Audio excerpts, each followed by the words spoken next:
I made an extra flaky meat pie recipe last year, and so many of you said you tried it, you didn't get it right. Some person said, if I want to add egg, how am I going to make it when I want to add eggs? And that was why I came up with this recipe. Some of you struggled with the recipe. I feel this recipe is easier for you to use, and your dough won't break. And you can add eggs to your meat pie recipe. You don't need to put your dough in the fridge. You also get an extra flaky meat pie recipe at the end of the day. So stick around. We are using 500 grams of flour. I'm adding half tablespoon of baking powder. The ingredients will be on the screen. I added 100 mils of water. I mixed 100 mils of water to one egg. So I'm going to add a mixture to this recipe.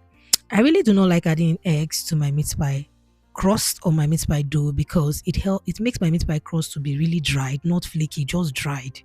But when I increase the quantity of water, it kind of balances the texture at the end of the day, giving you that moist, extra flaky meat pie recipe that everyone would love. The unique thing about this recipe is that you don't need to put your dough in the fridge and it's so easy to make. We are using 100 mils of vegetable oil. We are making our fillings now. We're going to add chopped onions. Then we are using 500 grams of shredded beef. You want to watch this video to the end because at the end of this video, I'm going to give ingredients and measurements up to 50 pieces for this particular meat pie recipe so that if you want to use it for business, you know that you can use the ingredients and measurement video to make yours in large quantity. Now, if you want to demand for larger quantities, you may need to join my membership class. The level 1 is just 600 naira or £4 or $4, so you can join and you can opt out at any time so that you can have your own customized ingredients and measurements all at once without stress. So I don't give ingredients and measurements again in the comment section. You need to join my membership class. You can see my filling. We're using cabbage for this recipe.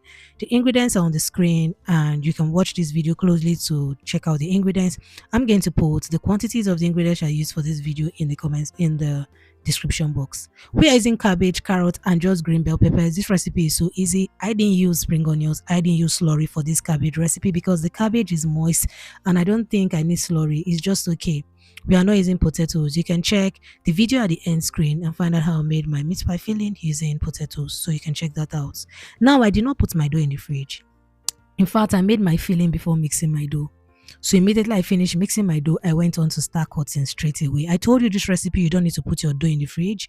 If you look at the dough closely, it's so easy to manage. No stress, it's not breaking. This particular meat pie recipe is easy for beginners. You will not struggle with trying to carry your dough or your dough breaking. I know that so many of you are struggling with the other recipe. So this one is beginners friendly, is business friendly, it's easy to make. Anyone will get it right. Yes, just follow the ingredients and measurements in this video and the procedure and you're good to go. Add in your filling in generous amount. I added 1.5 tablespoon. You may need to measure your ingredients to your filling to make sure that it is even in all your pies. Brush with egg wash, cover, close, and take out the excess dough and your meat pie is ready. It is so easy.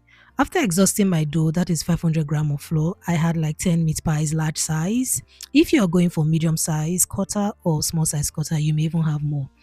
Use your fork to make a mark on your meat pie to give it space to breathe. Brush with your egg wash and bake at 280 degrees Celsius or 375 degrees Fahrenheit for 25 to 35 minutes using your electric oven, using your gas oven, or using the charcoal oven, anyone you will use. Make sure you check your meat pie closely so that they don't get burnt. Add a little bit of sesame seed. Is actually optional to give your meat pie a unique look. And this is what we got at the end of the day. Have you watched to this point and you haven't subscribed to Debbie's Kitchen? Do subscribe, do like and share, do comment. Tell me if you're going to be trying out this recipe in the comment section and tell me if you're happy with this recipe. Look at how yummy and flaky our meat pie looked at the end of the day.